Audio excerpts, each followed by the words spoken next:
After 9 seasons as a professional basketball player in Australia, Mitch Creek ventured across the Pacific for a chance at his dream, the NBA.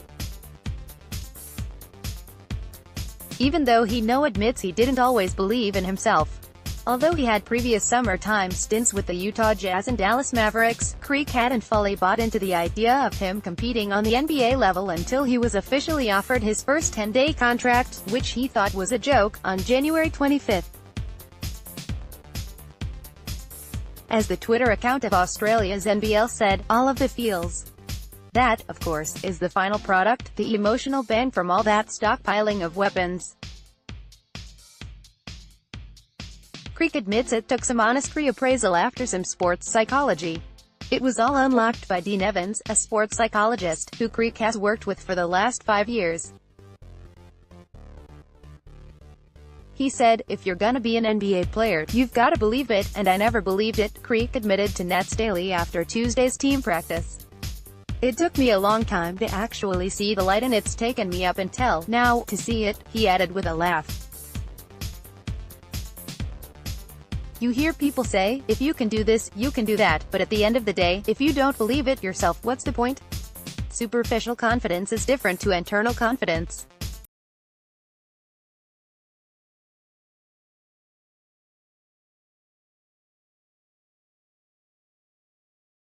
Excuse my French, Creek logged 15 points, 5 rebounds, 3 assists and 2 steals in 30 minutes in a Barclays Center-held Long Island net loss to the Fort Wayne Mad Ants. The game began at 11 a.m. Later that day, interrupted by an afternoon nap, he played in the Brooklyn Nets' loss to the Milwaukee Bucks. And Giannis Antetokounmpo, when Creek had his best NBA showing, 8 points, 5 rebounds and 4 assists in 15 minutes. Mitch Creek goes behind the back with his right hand and Zanin Musa finishes. Creek is left-handed. Giannis came down and tried to post me up 4 times on the mid-block, and he's an absolute beast, Creek offered with a smile, regarding his encounter with the Greek Freak. "I was talking to Long Island Nets assistant coach Scott Simpson and I was like, it's crazy.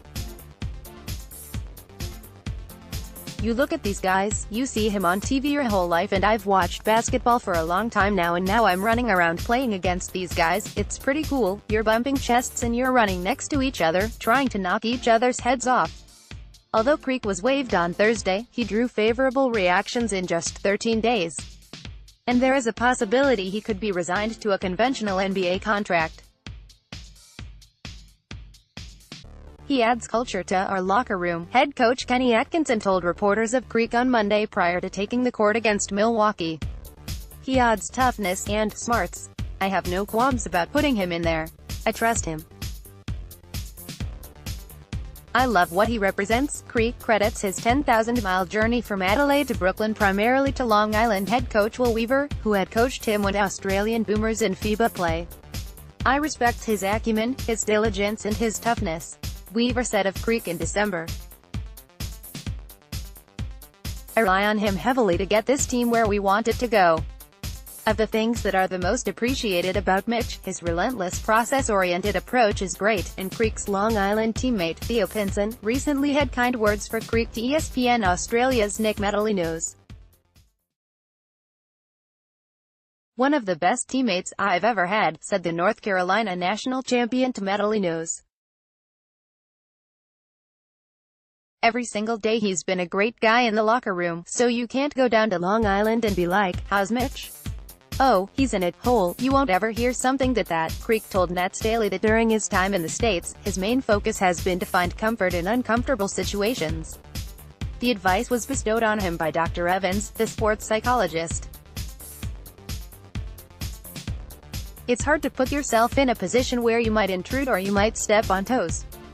You have to enjoy the fact that being comfortable in uncomfortable situations is a part of life, and that's me. I'm comfortable with being uncomfortable. I don't care if I push you off. This is my life. This is my job. This is what I want to support my family with," he elaborated. "You put yourself there and you immerse yourself in the role of being uncomfortable. If you fail, then you learn. If you don't, then you succeed and you can learn from your success." and although he's back on Long Island, he doesn't take any opportunity at either level for granted.